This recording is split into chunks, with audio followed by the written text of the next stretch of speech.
નમસ્કાર, આપ જોઈ રહ્યા છો TV9. હું છું હાર્દિક મોદી. શરૂઆત કરીશું ફટાફટ સમાચારોની. નરેન્દ્ર મોદીએ સતત ત્રીજી વાર બન્યા વડાપ્રધાન. રાષ્ટ્રપતિ ભવનમાં રાષ્ટ્રપતિ દ્રૌપદી મુર્મુએ લેવડાવ્યા શપથ. મોદીજીએ ત્રીજી વાર વડાપ્રધાન બનીને જવાહરલાલ નહેરુના રેકોર્ડની બરાબરી કરી.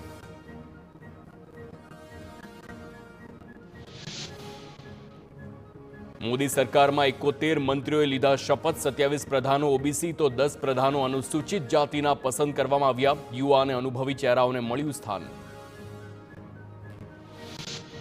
ગુજરાતના 6 સાંસદોને કેબિનેટમાં સ્થાન મળ્યું. અમિત શાહ, જેપી નડ્ડા, મનસુખ માંડવિયા અને એસ જયશંકરને રિપીટ કરાયા, તો CR પાટીલ અને નીમુબેન બાંભણિયા નવા ચહેરા. CR પાટીલને કેન્દ્રમાં પહેલીવાર પ્રધાન પદ મળ્યું. પાટીલને કાપડ મંત્રાલય મળે તેવી શક્યતા. પરસોત્તમ રૂપાલા અને દેવુસિંહ ચૌહાણના કપાયા પત્તા.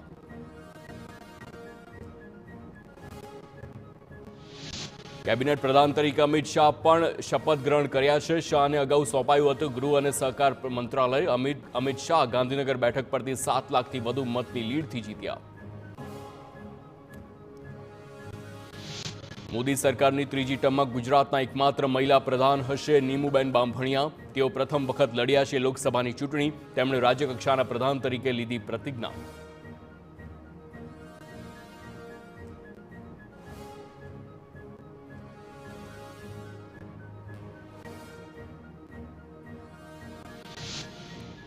મોદી સરકારની ગત ટર્મમાં મંત્રી રહી ચૂકેલા પિયુષ ગોયલે લીધા સોગંદ. સાથે જ ધર્મેન્દ્ર પ્રધાન અને નીતિન ગડકરીએ પણ શપથ ગ્રહણ કર્યા. ધર્મેન્દ્ર પ્રધાન અને ગડકરીને પણ મંત્રી તરીકે રિપીટ કરવામાં આવ્યા.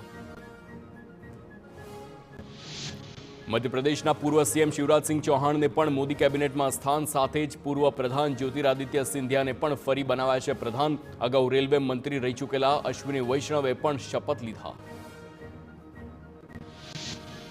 મોદી કેબિનેટમાં દક્ષિણ ભારતના નેતાઓને મહત્વ આપવામાં આવ્યું. નિર્મલા સીતારમણે કેબિનેટ પ્રધાન તરીકે લીધા છે શપથ. તો કર્ણાટકના પૂર્વ CM JDS નેતા HD કુમારસ્વામીએ પણ મંત્રી પદના શપથ લીધા.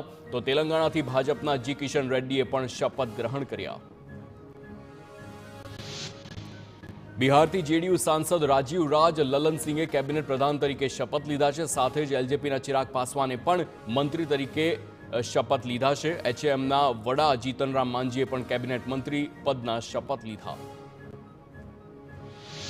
સૌથી વધુ ઉત્તર પ્રદેશના 9 સાંસદોને મળ્યો છે મોકો. ભાજપના જીતન પ્રસાદ મંત્રી તરીકે શપથ ગ્રહણ કર્યા છે. અપના દળ એસના વડા અનુપ્રિયા પટેલ તેમજ ચૌધરી ચરણસિંહના પૌત્ર અને RLDના વડા જયંત ચૌધરીને પણ મંત્રીમંડળમાં સ્થાન. મોદી મંત્રીમંડળમાં ફરી એકવાર પૂર્વોત્તર ભારતના સાંસદોને ખાસ મહત્વ આપવામાં આવ્યું છે. અરુણાચલ પ્રદેશથી કિરણ રિજિજુએ કેબિનેટ પ્રધાન તરીકે શપથ લીધા. તો સર્બાનંદ સોનોવાલે પણ મંત્રી તરીકે શપથ ગ્રહણ કર્યા. મોદી સરકારના શપથ ગ્રહણ સમારોહમાં ઉમટી હસ્તીઓ. ઉદ્યોગપતિ મુકેશ અંબાણી, અનંત અંબાણીએ પણ હાજરી આપી છે. તો બોલિવૂડ અભિનેતા શાહરૂખ ખાન તેમજ સાઉથના સુપરસ્ટાર રજનીકાંત પણ જોવા મળ્યા.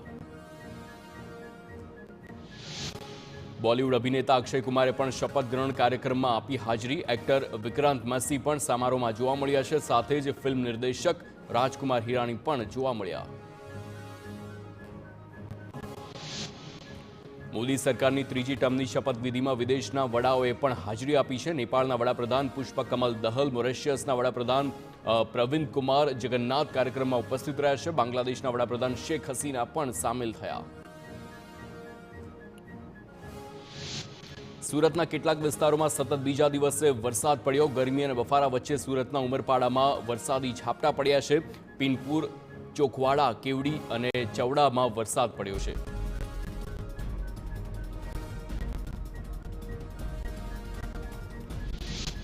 બોટાદ શહેરના વાતાવરણમાં પલટો આવ્યો છે. શહેરના અનેક વિસ્તારમાં ભારે પવન સાથે વરસાદ. Gadhada road, Bhavnagar road, પાડિયાદ road, tower road સહિતના વિસ્તારમાં ઝાપટું પડ્યું છે. વડોદરા શહેરમાં ભારે પવન બાદ શરૂ થયો છે વરસાદ. વીજળીના કડાકા ભડાકા સાથે વરસાદની શરૂઆત. નીચાણવાળા વિસ્તારમાં પાણી ભરાવાની શરૂઆત. વડોદરાના ડભોઈ પંથકમાં છવાયો છે વરસાદી માહોલ. ચાંદોદ, કરનાળી, નવાજુના, માંડવા સહિતના ગામોમાં વરસાદ વરસ્યો છે. પવનના સુસવાટા અને વંટોળ સાથે વરસાદનું આગમન.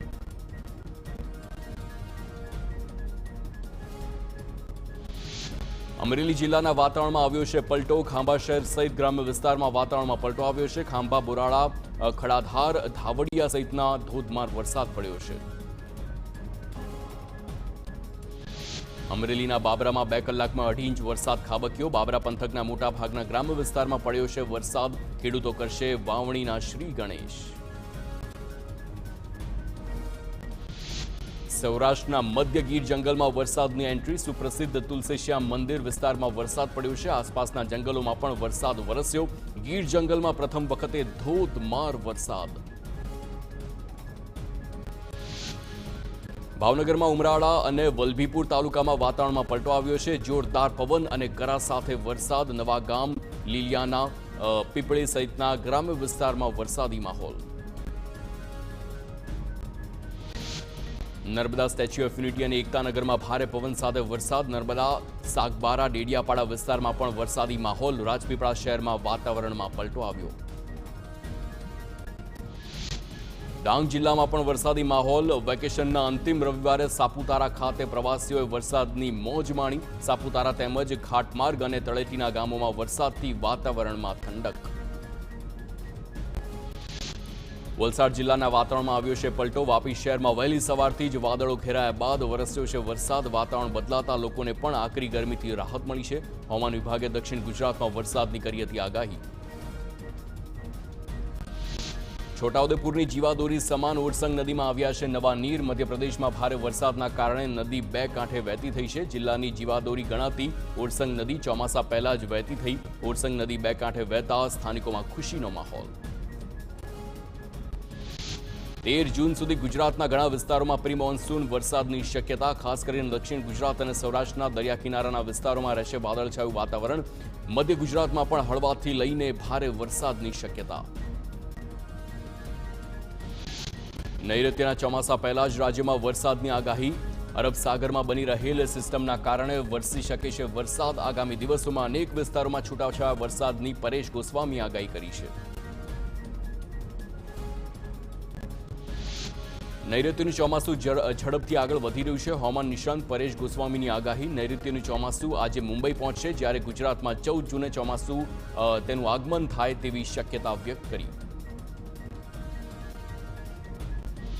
ધોરાજીના ભોળા ગામ નજીક નર્મદાની મુખ્ય પાઇપલાઇનમાં ભંગાણ. પુષ્કળ પ્રમાણમાં પાણીનો વેડફાટ. તો ધોરાજીના ગામડાઓમાં પીવાના પાણીની સમસ્યા. તો બીજી તરફ પાણીનો વેડફાટ થયો છે. ઘણા દિવસથી પાણીની મુખ્ય પાઇપલાઇનમાં ભંગાણ હોવાનું સ્થાનિકોનો આક્ષેપ.